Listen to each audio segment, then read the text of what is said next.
waxaan ka koobannahay wasiirro iyo xildhibaano iyo maamulka gobolka iyo intaba maamulka degmada waan dhannahay insha Allah. Munaasabada aad u ballaaran ayaa lagu daafuray kastamka Tuurdubi barxuduudeedka u dhaxaysa Puntland iyo Itoobiya. Munaasabadan lagu daafurayay ayaa waxaa ka soo qayb galay wasiirro ku-xigeenno iyo wasiirro dawlayaasha Puntland iyo sidoo kale wasiirro ka socday dawlad deegaanka Soomaalida Itoobiya iyo xildhibaan ku matala dawlad deegaanka dawladda federaalka Itoobiya. Sidoo kale munaasabada waxaa goobjoog ahaa qunsulka Itoobiya u fadhiya Puntland. ugu horeyn waxaa munaasabada furay gudoomiyaha degmada Goldogob Cabdulqaadir Khaliif Xaashi waxa uu soo dhaweeyay wafdiga. Ilaahay baa mahad leh aad iyo aad baad ugu mahadsantihiin ka soo qaybgalka xafladan aadka muhiimka noogu ah oo taariikhiga ah oo maanta runtii maalin taariikhi ah lagu furayo kastamka lagu daafurayo kastamka Tuurdubi ee labada dawladood ganacsigooda iyo socdaalkooda isku xiraya waa idin soo dhaweynaynaa ku soo dhawaada kastamka Tuurdubi degmooyinka ma garanaysa Galdogob iyo Galaadi labada maamul ay iska haystaan Ilaahay baa mahad leh waqtiga aad siiseen iyo hawsha muhiimka ah u socotaan waan kaga mahad celinaynaa. sidoo kale waxa iyana goobta ka hadashay gudoomiyaha degmada Galaadi ee gobolka Doollo waxayna ka mahad celisay soo dhaweynta. ku soo dhawaada aad baan ugu faraxsanahay maanta inaan ka qayb qaato oo ka qayb galo furitaanka kastamkan wax badan ka bedelaya bulshada qaybaheeda kala duwan ee ku nool labada deegaan labada dawladood iyo labada degmaba waan ku faraxsanahay waxaan u mahad celinayaa mas'uuliyiintii labada dhinacba ee ka soo shaqeysay in uu hirgalo kastankan Tuurdubi. gudoomiyaasha gobolka Mudug iyo Kandoolo ayaa iyaguna si wada jir ah u tilmaamay in furitaanka kastamkan uu muhiim u yahay labada dawlo. shacabka reer Puntland kastankan aad buu ugu faraxsan yahay inay walaalahood reer Itoobiya oo daris la ah ku kala ganacsadaan amniga iska kaashadaan dhaqaalaha iska kaashadaan isu socodka iska kaashadaan wadooyin laamihi isu furmaan aad baan ugu faraxsanahay. waxaan dhex maray wada shaqeyn fara badan baan dhex maray intii hadda isbedelku ka dhacay dawlad deegaanka Soomaalida Puntland waxaan dhex maray xiriir fiican baan dhex maray wada shaqeyn fiican baan dhex maray waxaad xasuusataan kal hore hogaankii nabadgelyada hore ee dawlad deegaanka iyo wafdi hogaaminayo wasiirka Dr. Cabditax Sheekh Biixo fadhiyo ku jiro yaani waan ku jirno inaan tagnay Garowe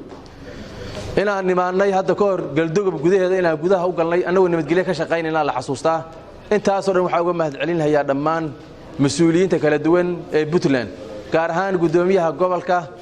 muddadii hadda aan shaqeynaynay xiriirkanaga haday noqoto iyo labadan degmo haday noqoto dhan walba haday noqoto shaqooyinkii runtii u fiicnaa ee nabadgeliyo ama dhanka Puntland gudaheeda ha noqoto ama dhanka dawlad deegaanka Soomaalida gudihiisa ha noqoto. wasiiradii ka socday dawlad deegaanka Soomaalida iyo waliba kuwa Puntland ayaa iyaguna isla waafaqay in furitaanka ay tahay mid loo wada hamuum qabay isla markaana ay qolaba dhankeeda ka soo riixaysay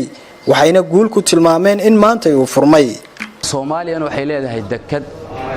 waxay leedahay bado malay bay leedahay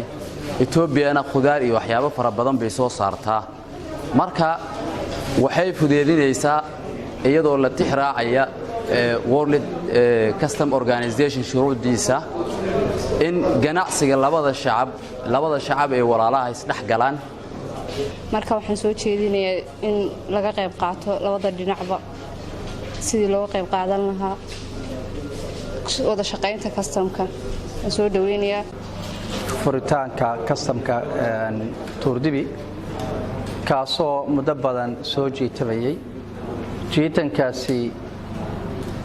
soo Dr. Cabditax u sheegay idinkuna aad u qirsantiin bal dhinacayagu ahaa laakiin intaas ka hor waxaan jecelahay inaan aad idinka mahad celiyo soo dhaweyntii iyo qaabilaadii fiicneed oo aad noo samayseen oo aniga shakhsi ahaan ila qabtay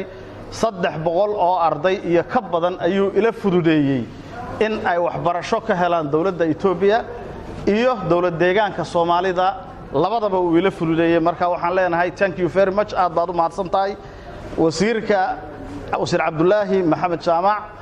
oo isaguna markii hore ahaa wasiirka waxbarashada haddana ah wasiirka tifadka iyo tacliinta sare wasiirka ganacsiga ee Puntland oo shaqo baaxad leh ka qabtay inuu hirgalo kastamkani intuma waa mahadsantihiin laakiin laa shukra cala alwaajib muhiimadda aan ka leenahay waxa weeye in dalkeenu fakhriga ka baxo qodobka labaad waxa weeye runtii opportunity weyn baa meeshan ka bannaan annagu bad baan leenahay